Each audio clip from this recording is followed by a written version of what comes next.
మీ business ఏదైనా మీ ఊర్లో promotion చేయాలంటే అది సుమన్ టీవీతోనే సాధ్యం. ఇప్పుడే సంప్రదించండి.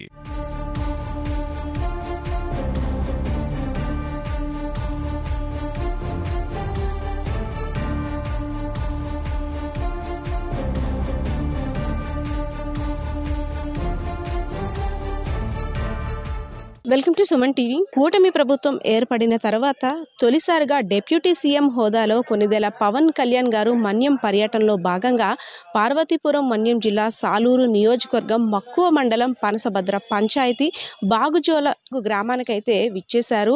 గతంలో ఏదైతే హామీలు ఇచ్చారో అడవి బిడ్డల సంక్షేమం కోసం అభివృద్ధి కోసం నేను కృషి చేస్తానంటూ ఇచ్చిన హామీ మేరకు పలు అభివృద్ధి సంక్షేమ కార్యక్రమాల్లో కూడా ఆయన పాల్గొనడం చూసాము.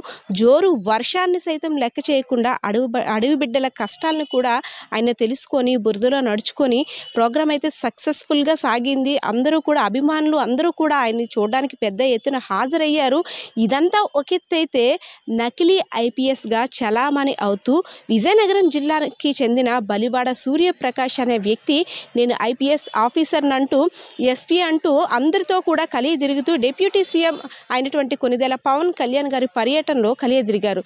సో అక్కడ ఏంటంటే మెయిన్ చూసుకోవడానికి ఏజెన్సీ ప్రాంతం మావోయిస్టు ప్రభావిత ప్రాంతంలో కూడా ఈ వ్యక్తి నకిలీ ఐపీఎస్ ఆఫీసర్గా ఈ బలివాడ సూర్యప్రకాష్ అనే వ్యక్తి హల్చల్ చేయడం తీవ్రత కూడా అనేక ప్రశ్నలు లేవనెత్తున్నాయి. అసలు ఎవరి వ్యక్తి ఇంత భద్రతా సిబ్బంది ఇంత భద్రతా సిబ్బంది ఉంటున్న మధ్యలో ఒక నకిలీ ఐపీఎస్ రావడం ఎలా వచ్చాడు, ఎలా సాధ్యమైందంటూ కూడా సర్వత్రా ప్రశ్నలు అయితే లేవనెత్తున్నాయి.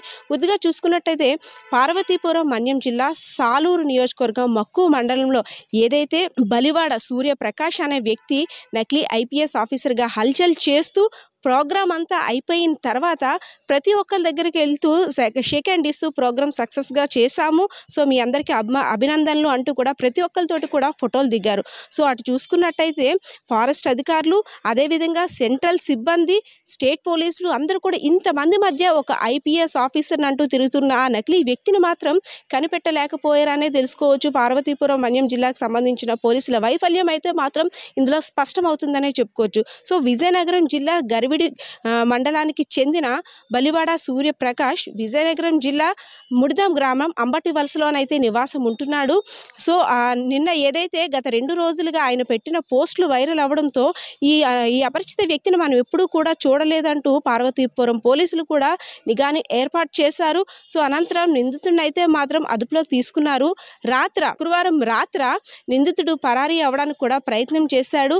ఒక తెలిసిన వ్యక్తి దగ్గర రాజు అనే వ్యక్తి దగ్గర కార్ తీసుకొని నాకు అవసరం ఉంది, నేను బయటకు వెళ్ళాలంటూ తన దగ్గర కార్ని తీసుకొని కూడా వెళ్తుండగా మార్గం మధ్యలో విజయనగరం రూరల్ పోలీసులు అదుపులోకి తీసుకున్న అనంతరం పార్వతీపురం మన్యం జిల్లా పోలీసులకు అప్పచెప్పడం జరిగింది. అదేవిధంగా ఇప్పుడైతే ప్రస్తుతం నిందితుడిని మక్కువ మండలం స్టేషన్లో అయితే మాత్రం ఇంట్రాగేషన్ జరుగుతున్నట్టుగా తెలుస్తుంది. సో విచారణ జరిగిన తర్వాత మరిన్ని వివరాలు అయితే తెలియాల్సింది. మెయిన్ చూసుకున్నట్టయితే ఆ రోజు జరిగిన ప్రోగ్రాంలు అంతా కూడా ఓ పక్క జోరుమని వాన, అదేవిధంగా అభిమానులు కూడా కొనిదెల పవన్ కళ్యాణ్ గారిని చూసేందుకు పెద్ద ఎత్తున హాజరయ్యారు. సో ఎంత అభిమానైనా సరే ఒక నకిలీ ఐపీఎస్ ఆఫీసర్గా చలామణి అవ్వడం పట్ల ఇది ఎంతవరకు కరెక్ట్ అంటే డిప్యూటీ సీఎం పవన్ కళ్యాణ్ గారికి భద్రత ఏ విధంగా ఉందో చూసుకోవచ్చు. ఇంత వైఫల్యాల భద్రతకు సంబంధించి అనే ప్రశ్నలు కూడా ప్రస్తుతం ఇప్పుడైతే మాత్రం చర్చ అయితే జరుగుతుందని చెప్పుకోవచ్చు. సో నిందితుడికి సంబంధించి మరిన్ని వివరాలు అయితే పోలీసులు కూడా తెలియజేసేందుకు మరి కాసేపట్లో విచారణ చేపట్టిన తర్వాత తెలియజేసేందుకు ముందుకు వస్తామంటూ కూడా ప్రకటన అయితే చేశారు. కెమెరా పర్సన్ శ్రీనివాస్తో పద్మ, సుమన్ టీవీ, విజయనగరం.